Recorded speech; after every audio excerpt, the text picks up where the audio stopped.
What's up, fam? Welcome back to Entrepreneur Hour Podcast and Entrepreneur Hour TV, where we create superhuman entrepreneurs. We are going to talk about something that comes up so much with both clients and students, and honestly, just audience and listeners and viewers of the show. And that's, I really want to leave my job, really want to start my business, kind of scared, don't know what to do, don't know how I should be doing it. We're going to talk about today with my guest, Shelley Paxton. Shelley, welcome to the show.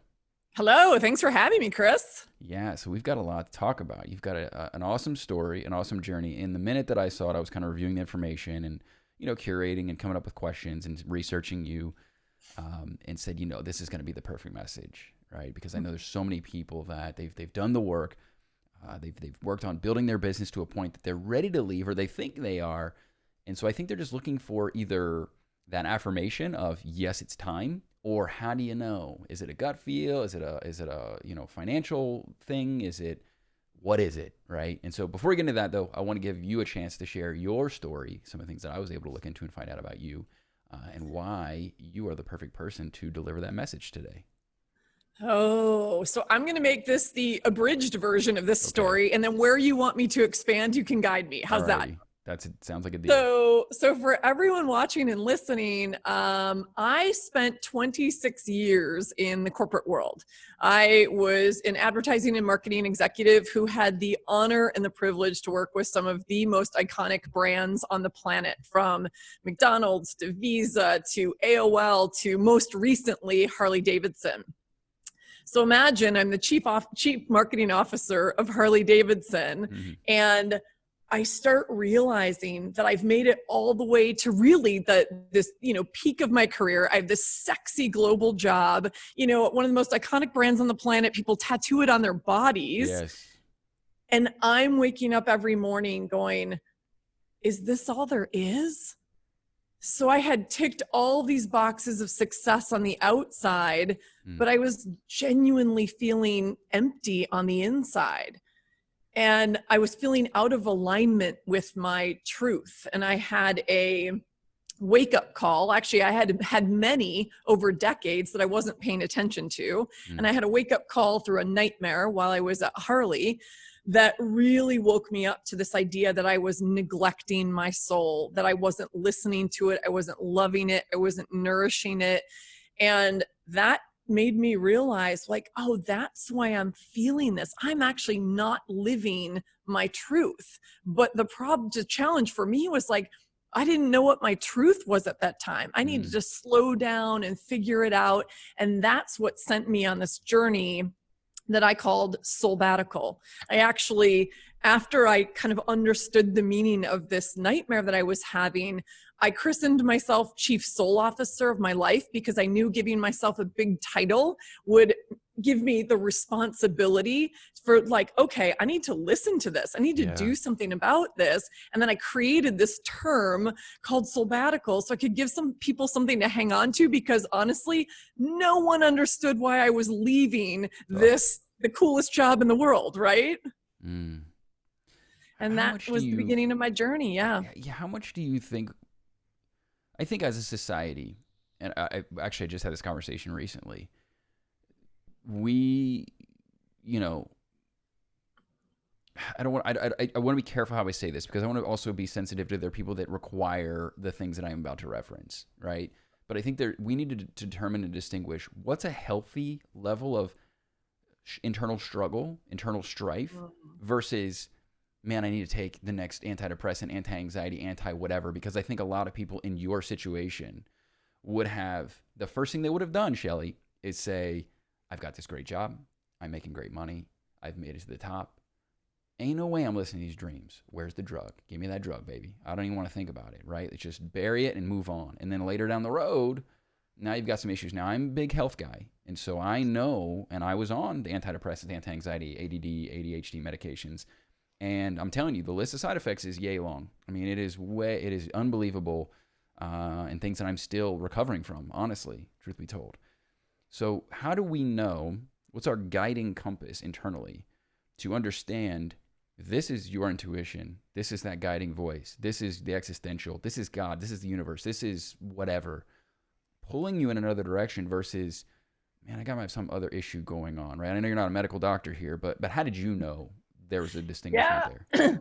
I love that you brought up the drugs, because I'll tell you, Chris, my drug was numbing in every way possible. My drug was staying so busy that I was outrunning my emotions. I didn't have to listen to the little voice inside. And busyness is an addiction, Yes. folks. I lived it 100%. The other thing, I was drinking a bottle or more of wine a night. Wow. To numb those voices, to go to sleep and try to find peace instead of sitting and listening. And so the first thing, to answer your question, the first thing, at least it was this way in my journey, and it's a recommendation I make to a lot of my clients, it's like, catch yourself when you're about to reach for that glass of wine. Catch yourself when you're caught in that, on the hamster wheel of busyness, and find some stillness. Because the stillness is, it's like, you know, a snow globe. You know, when you shake a snow globe and it's like, you can't see anything, you can't see the scene inside. Yeah. That's how we live our lives for the most part. So when we sit in stillness, even if it's 15 minutes a day, we start to practice that and we're letting the snow settle. Then we can see, then we can hear and reconnect. I call it finding your soul signal. That's when I think you really know, when you listen deeply. And so many of us are trying to outrun that little voice because it's telling us some pretty inconvenient truths. Yeah. In your journey then, what was the point of, okay, I'm sitting still, right? Whether that's intentional through meditation or whether that's just quieting the noise, saying no to extracurricular things, putting down the glass of wine, whatever that entails, right? Bringing in that stillness. I just recorded something I was talking about how we are so obsessed with our screens that we'll literally mount it on the dash while we're driving home from work. Like we just can't we can't live in the world anymore. Like it's just, we're just fixated. Honestly, and this is a side tangent, sorry, but some of my most profound eureka moments have happened behind a windshield when I am forced to be still, when I am forced to, you know, not have those distractions, right? So sometimes I go on road trips, I'll just drive around and, you know, whatever, and I'll just think to myself, my wife would be sleeping, and it's like, bam, like this things just come to me. So there's so much power. Yes. I love that metaphor you used. But at what point in your stillness did you kind of put the pieces together? I think it's different for everybody. So I just want to find out uniquely, specifically for you, how did you put those pieces together, and how did you know what all of this meant and what you're supposed to do with it and what direction you're supposed to take your life? Yeah. So here's what's really interesting. So when I started having that nightmare, and it was literally, I mean, it was robbing me of sleep. It was just racking me. I didn't want to go to sleep at night. I didn't want to open closet doors during the day because that's something that had to do with what I saw in the nightmare. Wow. And I was to the point where I said, I need help. So I went to a doctor, and that doctor, thankfully, was holistic, integrative medicine, was really looking at the whole, yes, I know, exactly. Great. Was looking at the whole me and said, you have monkey mind. We have got to introduce you to meditation. So he gave me some reading, and he's the very first person who taught me meditation. Now, mind you, I'm having this conversation with you at 50 years old. I left Harley when I was 46. This nightmare started when I was 45. Wow. So I really wasn't introduced to that concept of mindfulness in any meaningful way until that moment. But I will tell you, I think it's what saved my life. And I know for sure it's what helped me make that decision to leave. Because as I got still, as I practiced meditation, and I'm not talking hours at a time, guys. Oh, right. I wasn't a monk, and I'm not a monk, right? However, 15 minutes a day helped me crack the code on understanding what was going on deep in my soul.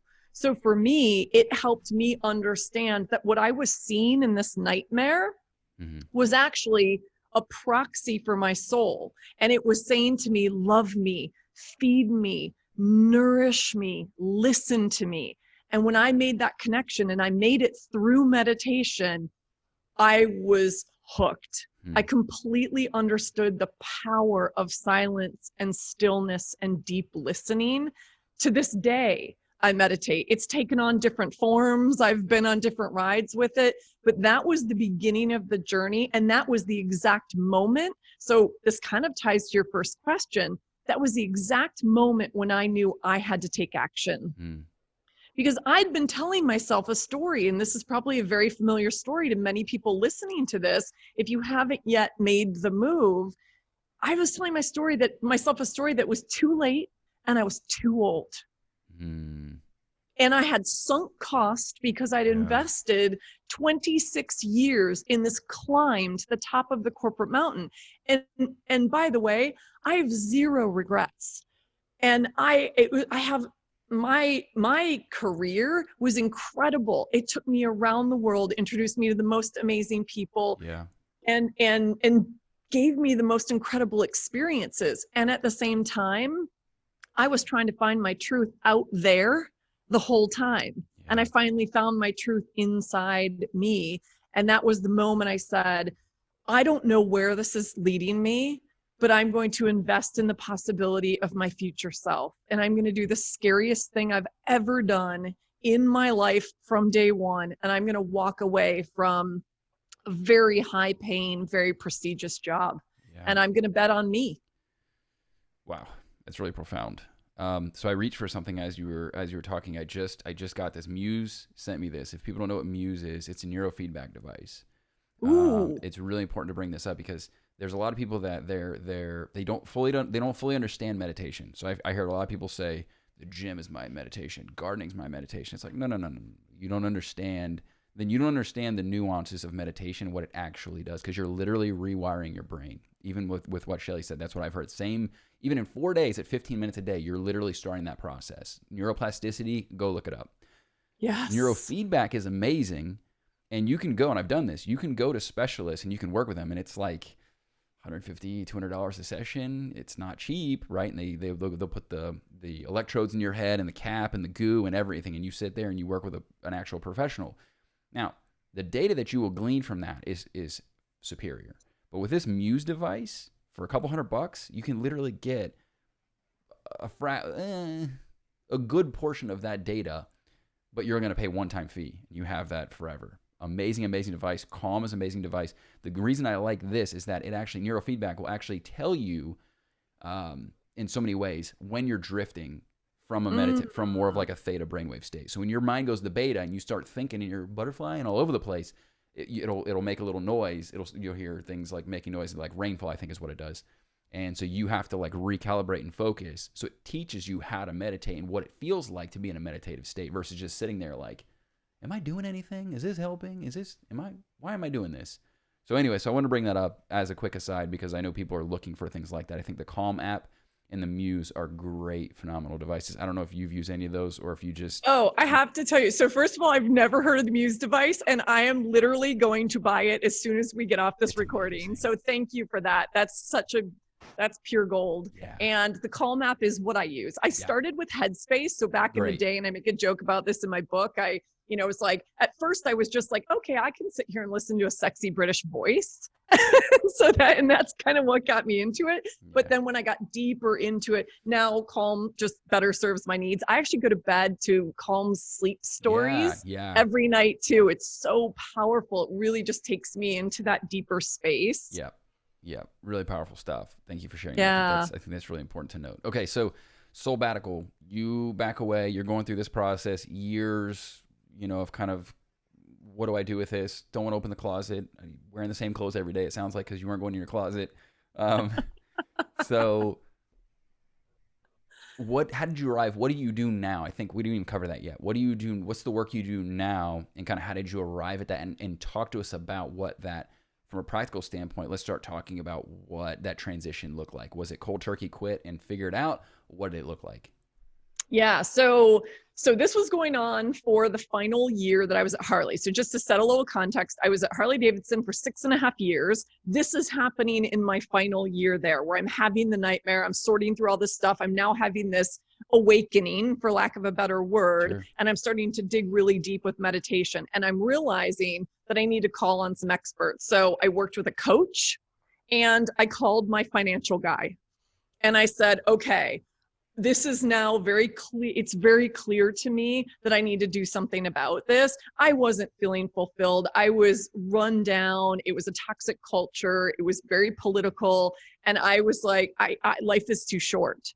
And so I had been divorced right before I went to Harley Davidson. Harley Davidson was a bit of a reinvention, the rebel badass is back kind of thing for me, right? And so I worked with my financial advisor post-divorce to set up what I called my fuck you fund. You can bleep that out if you need to. I love it. I love it too much to bleep it. Okay, awesome. So I set up my fuck you fund, and you know, if I'm truly honest, it started because I was like, fuck you to my ex-husband because our divorce was financially devastating. But there was another piece of it that I started working with my financial guy on, and that is, it was fuck you to anything less than total fulfillment in my future. And when I uttered those words, I had no idea what they meant. I didn't know where this was going, but I said, let's just start, you know, creating this little cushion. See where it goes. So I remember as soon as I got really clear that it was time for me to leave Harley, as soon as I started to understand what was going on, I called him and I said, how's the fuck you fund doing? And he said, you're good. You've lasted longer than I thought you were going to last. Are you ready to go? And I said, yeah. And I knew that I had a year-long runway. I had no more than that. And I want to tell everybody, I am not independently wealthy. I do not have any kind of trust fund. Yes, I've had an incredible career and I've been paid good money to do what I do. At the same time, I was not in a place where it was like, oh, okay, I can be comfortable if I never have a job again, if I never work again. I was trusting that if I took that 12 months as a runway and pick your runway, right? It doesn't have to be 12 months. What I've realized now is I actually didn't really even have to leave my job. What I've realized is that sabbatical isn't about leaving your job. It's about finding yourself. At the time, I didn't understand that. I didn't have a blueprint for what it looked like. So I made the decision with that fuck you fund in hand to say, I'm taking 12 months and I'm going to dig deep. I'm going to do the inner work. And so I started traveling. I thought, because I'm one of those people with wanderlust, I've lived all over the world. My global jobs have taken me all over the world. And so part of me thought the solution was me going to really beautiful places. As an example, I spent the winter in New Zealand. And New Zealand, it turns out, is where I did a lot of the hard work. And one of the epiphanies that I had along the way was, the power of place can feed your soul, but it can't fix it. And that was the moment where I went, you got to just sit down and do the work. And so a big part of the work for me was unraveling my identity. It was like a giant hairball. I did not realize how inextricably it was linked to my titles and my paycheck and the iconic brands that I was serving. And the question that I asked myself is, what if the most powerful brand you could ever serve, the most iconic brand you could ever represent, is Shelley Paxton? And that's when things started to really crack open for me. And I went, okay, I'm on to something. I'm starting to figure out who I am at my core, in my essence, in my soul, versus, you know, attaching to all of these external things. I was finally doing the deep internal work. And I talk a lot about that journey, and especially kind of my pivotal moments in New Zealand. And so I was following the breadcrumbs. Like I said, I didn't have a blueprint for this. I wasn't exactly sure where I was going. I know a lot of people were expecting me to get back from what they thought was a 12-month exotic vacation, kind of like boomeranging back with a sun-kissed glow, an exotic lover, and, you know, like ready to return to corporate America. And I started to realize, like, oh my God, at my core, like I really, that's not who I am. Freedom and authenticity and courage are my highest values. What does it look like to live into those? And the other epiphany that I had, and I think this will be really helpful for anybody listening and or watching, is I've been a rebel my entire life. So from the second I shot out of the womb, I was just like, nope, I was rebelling against my parents and authority and religion and tradition and all the things. I can relate. Okay, good. This is why we get along so well. Yes. And here's the epiphany. I'm so curious, Chris, if this lands for you as well. What I realized in the midst of all of this is I have exhausted myself and depleted myself and not really tapped into my own strengths and superpowers by rebelling against. Yeah. The game is actually in, I shouldn't even say game, but the strength and the power is in rebelling for. Mm-hmm. And so I, and this is part of the mission I'm on. It's, you know, the power is in rebelling for who you are, what you want, and the impact you want to have in the world. Yeah. And that is so powerful. And when I had that kind of awakening, I was like, oh, okay, that's it. And wherever this is leading me, that's what I'm being called to do. And wouldn't you know it, that going on this soulbatical journey actually ended up being my call to help, you know, others liberate their own soul, to tell this story, to take others on the journey to be, you know, live a life that's more authentic, courageous, and purposeful. Why do you think?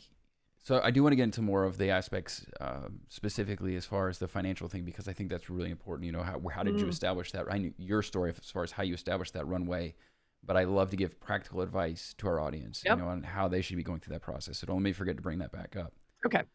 But we have this resistance to the stillness, right? We talked about that. I talked about people being, you know, fixated with their screens and stuff like that. Is it just stepping outside and being uncomfortable? But we're in this hurry. Everything we do is in a hurry, right? Is it because of the pressures of society? Is it because we're trying to live up or amount to something? Is it because, or is this just me, right? Is this just me applying my own general consensus and belief patterns onto everybody else? Am I the only one that thinks that way? What do you think? Yeah, I just wrote something on this recently, but my belief is that our culture has worn busyness as a badge of honor for a very long time. Mm-hmm. And the world that we live in, this 24/7, always on devices and content and messages and bleeps and bings and whatever everywhere, is only exacerbating it. Yeah. So we have a constant focus outward. And I think there's never been a greater call to go inward. Yeah. And honestly, when I talk to my work and when I talk to my clients about, and I think this is really important for anybody who's thinking about venturing out, stability comes from the inside out. Yeah. If you are thinking about making this journey as an entrepreneur, or if you're in the early stages of making this journey, be really, really clear on who you are, what your values are, be deeply connected with your signal, your soul signal. Yeah. Because that is what is going to help you it's going to guide you through the storm, and it's going to help you weather the storm, whatever that storm is going to be. And there are going to be storms. We're living through one right now. Yeah, totally agree. I think you mentioned something that I think is worth mentioning, because I think, and using, you know, examples to illustrate, I think I love the idea of like, hey, let's take 6-12 months, whatever, and like, let's really kind of nail down what we want to do and like allow ourselves to work inward. But here's the deal, and I see this often. People do that work once, they tick their box, and then they say, well, I've already done that. Like, I'm good. You know, like I did that work. Like now it's just 40 years or however long for the rest of my life. I don't have to worry about that. I personally, to me, it's an ongoing, it's like going to the gym, right? Like I can't get abs once and expect my abs to just live for 50 years. Like It's an ongoing nurturing and hopefully augmenting process, right? For me, we mentioned the similarities with the rebelliousness.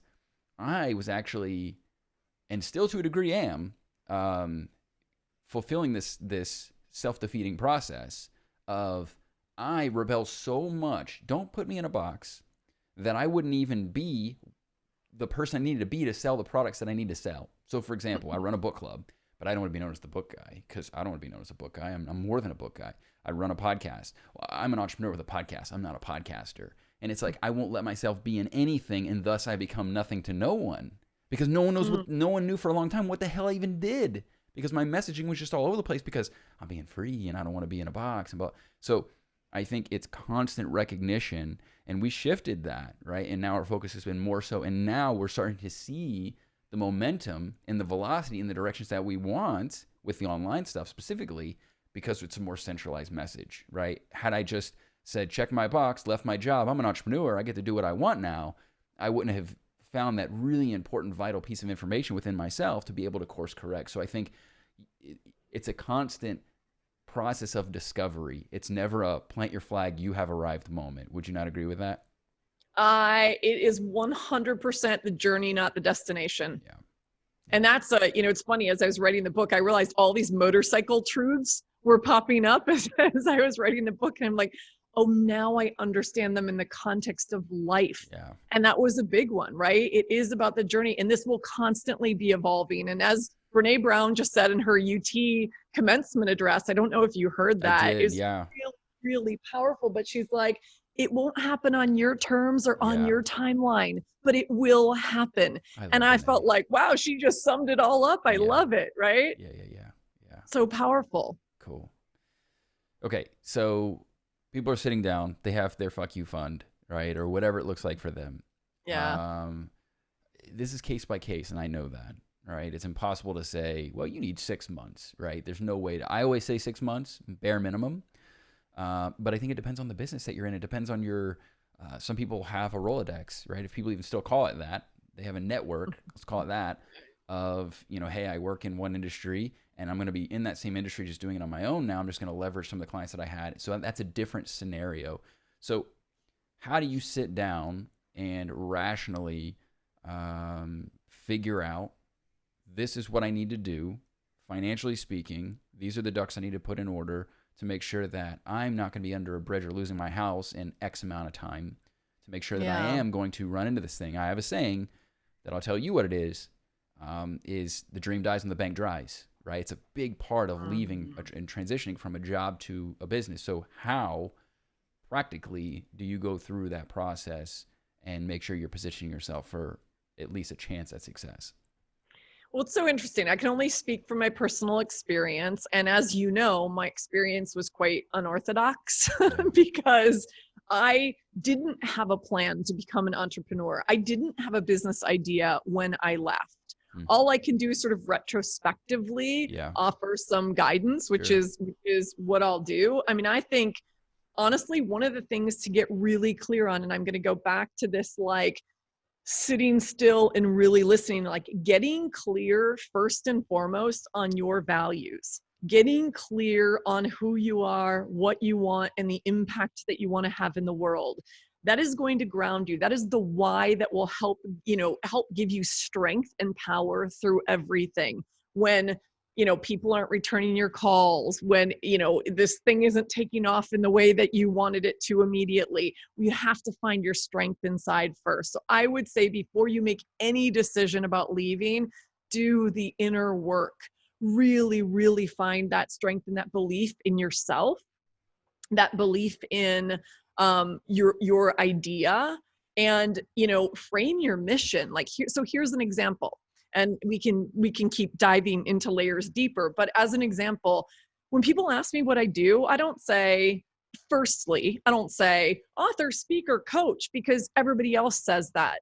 I actually speak from the place of my mission. I say I am a liberator of souls, because I'm on a mission to liberate 1 billion souls. And I can't do that on my own, which is why I wrote this book in a way that's like part memoir, part manifesto, because I want this to start a movement where more people are rebelling for the impact that they want to have in the world. And together we're redefining ROI from return on investment to ripples of impact. And that came up. I just presented to 150 people. Reframe. Oh, it's beautiful. I presented to 150 people a few weeks ago. And one of the women said, you inspired me, because the way you're speaking, I kept saying, we're the ripples that become the wave of change. Yeah. And she said, that's it, ripples of impact. Totally. I'm like, I am borrowing that, stealing it shamelessly, maybe, to do a little Austin Kleon, right? So anyway, I say that because I go back to that mission and that purpose every single day. It is Yeah. my touchstone. Yeah. So this may sound like, oh, well, is that practical? And I can't tell you enough. It is the most practical advice I can give you for starters, is like have that place where you are coming from and it's inside out. And so that grounds me every day, because there are going to be days where people write shitty book reviews, and there are going to be days where You don't feel my good. message Right. isn't resonating, all of that stuff, right? So there's that piece of it. And the other practical piece I would say is, you know, I would start, like, I call it sort of a life audit. I would get really clear on how you create space for yourself in your dream in your current life. How do you create space to create that momentum so that you then go, okay, yeah, now I feel it. I know it. It's time for me to go. It's time for me to do this full time, because no one but you is going to know. And so I call it my soul sucks versus my soul fuels. Like, do an audit, get really clear on what is the stuff that is just draining your energy, that you're doing out of obligation and guilt and all of that. Get rid of as much of that stuff as you can to create more space for what fuels you, to create more space for getting this idea that you passionately believe in off the ground, and then just listen deeply and you'll know the right time. I think that's such a valid point, and I think this applies to not just entrepreneurs, because I think we live in a world now where you could theoretically land a job on the other side of the world, right? Before it was, well, I'd have to uproot my family, and we'd have to leave everything we know behind, and all these various things. So like, job market is tough. There's, dude, we live in a world of abundance now, right? Like you could literally do and be or become anything you really want to do, right? Or anything your heart desires. And I think so many times we keep ourselves in this little jail cell. It's like, nope, this is where I am. And specifically as an entrepreneur, it's like, dude, blank canvas all day long. You can shape and create the life that you want, and at any time change it, erase it, and rewrite it again. And I think we don't give ourselves that permission. I think that's so vital. Yes. Can really I good just advice. comment on that real quick? I Yeah, think please.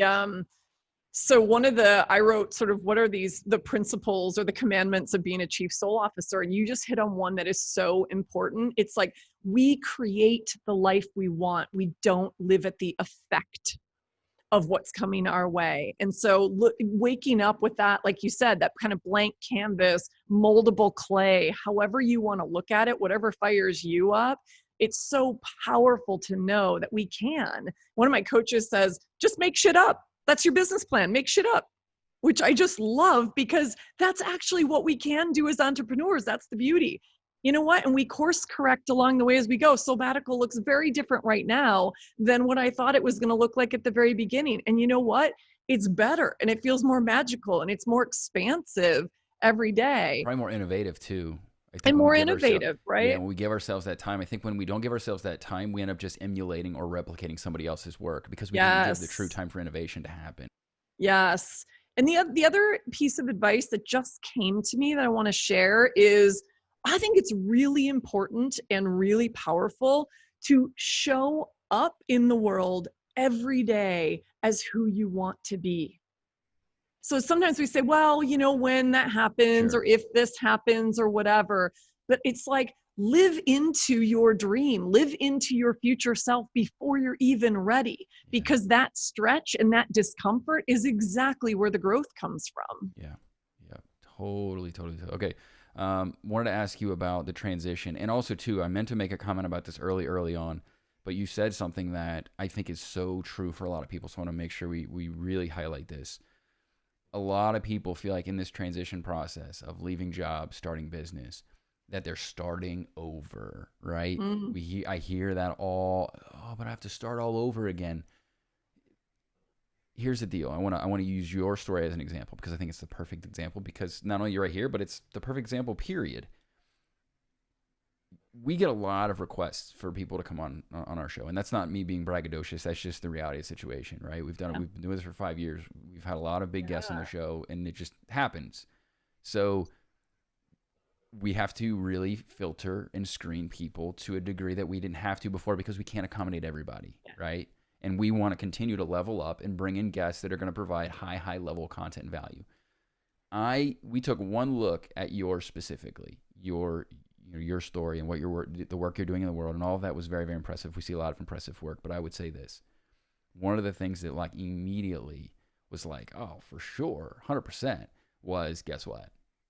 CMO, Harley Davidson, right? Like previous work, because that gives you so much credibility. I don't think sometimes there is no such thing in a linear world. There's no such thing as starting over, because that implies that you would have to somehow lose the knowledge and experience and everything that you've gained throughout the process, even if it's a failure, quote unquote, or a success. There's no way to fundamentally go back and inherently lose all of those things you've acquired. It's impossible. And so I don't think we sometimes think enough about what can I leverage, what can I use, what have I done that is going to allow me to step into this new thing and be the best version of myself and give myself the best chance for success. What would you have to say to that? Oh, once again, you're speaking my language, my friend. So yes, and I will never forget, it was very early on in my coaching career, and exactly as you just described, I kept describing myself as a new coach. And my coach, Rich Litbin, looked at me and he said, I need to teach you a concept. The concept is called Transcend and Include. And it is exactly what you just described, Chris. It was this idea that I was literally cutting myself off from my past. Like I had to leave behind this incredible experience that has created the person who I am today. And when he said that, it was like, oh, my shoulders dropped. I felt this great sense of relief and I felt whole. Yeah. And I was like, that's right. And I also felt like, I felt a sense of confidence that I hadn't felt before, because I was like, you know what? He's right. I've been a leader of teams of 200 people all around the world. I have been coaching for decades. I was just calling it something different. I was calling it leadership and coaching. And so I'm so glad you went back and put a fine point on this one, because that really helped me to get clear on the value. And like, you know, it kind of goes back to the point I was making about the belief from the inside out and getting reconnected. And I was like, oh yeah, this is actually one of my strengths and superpowers, because as a leader, one of my gifts was shining a spotlight on other people's talents, helping them develop that talent and then giving them the runway to fly. And I'm like, oh, that's what I do for a living now. And without that reframe, I wouldn't have seen that. Right. So I love that you're bringing that up for people. Yeah. I think it's a very, very, very important thing for a lot of people to remember, and leverage is the name of the game. Like you've got to think and look for those crumbs, right? Because they're there. But let's talk about, you know, I don't know how involved at the age that you were when you made that decision. Some people, kids, parents, friends, there are other things that have I don't want to say presiding, right? I think that's probably not the correct way to frame it. But they definitely have an influence, right? Over the decision or over the process or over all of this, right? And sometimes, hopefully, in most cases, people are supportive. In some cases, they're not. I would imagine in your case, that's a pretty high position for you to be walking away from to, quote unquote, figure it out. What do you advise, or what was that experience like for you going through that? Did you have support from friends, family, loved ones? What do you do if you don't? Yeah, I love the question, because I didn't really. I mean, even my own, so I was divorced, you know, all of the things. I don't have children. My own parents, my sister, they all thought I was crazy. Now, my dad, I literally realized I was living my dad's dream. So my dad had started out in marketing and made it to the top. He was the chairman, CEO of many big companies that people would recognize. And I realized, like, oh my God, I've been on his path. So for him to see me stepping off that path was horrifying. And to my parents, who grew up in the boomer generation, where you don't leave one job without another job, all of that. And people inside Harley, people in my business network, I think some were envious, but it was sort of masked by, do you really know what you're doing? Yeah. Like, are you clear that you're leaving this thing that most people would like give a limb for? And it was hard. So I will say, like, had I succumbed to those external voices, and like when all that was happening, the noise around me was deafening. It was definitely the snow globe all shook up. Sure. And I was like, find your center, like get really clear, because it was, you know, I just kept asking myself this question, like, if I continue to live my life the way I'm living it for the next 3 years, 5 years, 10 years, am I getting closer to who I want to become or further away? And the answer for me every single time I sat in silence was further away. And the other question I love, so these are questions to check in. Sure. The other question I love is, what would change in your life right now if you were being 100% true to you? And honestly, if you answer those questions, and one, you're getting further away from yourself, and two, a lot of stuff would change, you know the answer. Yeah. And the advice I would give is stay true to you. There are a lot of people who are going to end up not being in your world. It was a real wake-up call for me to realize how many people in my professional network were quote unquote friends with me because I represented these incredible brands. And I had to come to terms with that. It was grieving, to be honest with you. Wow. And what I did from, you know, the phoenix rising from those ashes was creating my own community and my own tribe.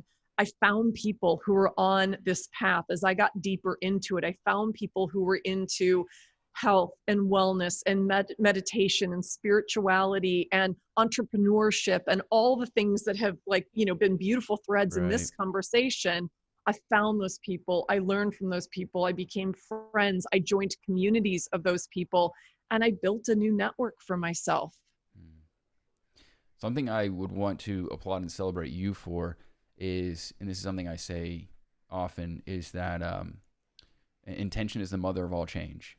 And I think I can see very clearly you constantly create intention, right? I'm very intentional about, being still. I'm very intentional about what I'm doing in terms of creating a new support group around myself, right? I constantly hear you kind of keep referring back to that of, like, you know, implementing and practicing intention. And I think so many of us, we just expect things to change, but we're not really doing anything to put change in motion, right? And so I think there's a reason why you've been able to do what you've been able to do, and I can see that very clearly. So I want to make sure I highlight that for our audience.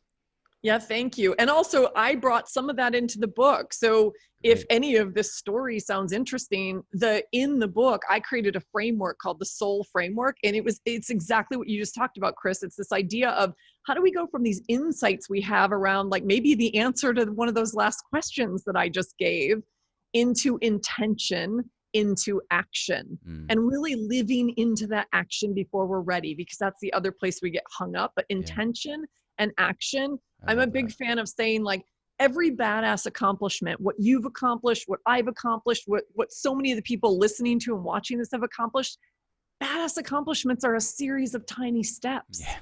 So what are those tiny steps? Because they look so big and bold from the outside, but I didn't do this overnight. You didn't create what you've created overnight. So just remember that, guys. It's tiny steps. Yeah. Great advice. All righty. If people want to learn more about you, the work you do, they want to buy the book, give us some call to actions here. Where can we go?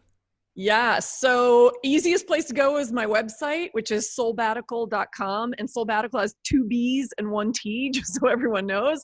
Made up word. You can learn more about my book there. You can learn more about my coaching. I would also advise right now, and I don't know exactly when this is going to drop, but in the midst and after Corona, there's a site called bookshop.org. It was created by the publishers to support indie booksellers who are really struggling right now. And I'm a massive fan of supporting my local bookshops. Yeah. If you go to bookshop.org, you can buy my book there. And they have a fund that's now millions of dollars that they're going to donate to indie bookstores as they get back up and running and on their feet. So I would love to see people support that. And my playground is Instagram, so @Soulbatical on Instagram, or Shelley Paxton on LinkedIn. Those are the spaces. Awesome. Guys, those links will be included below. Shelley, thanks so much. I thoroughly enjoyed this conversation. This was terrific. I did too. Thanks, Chris. All right.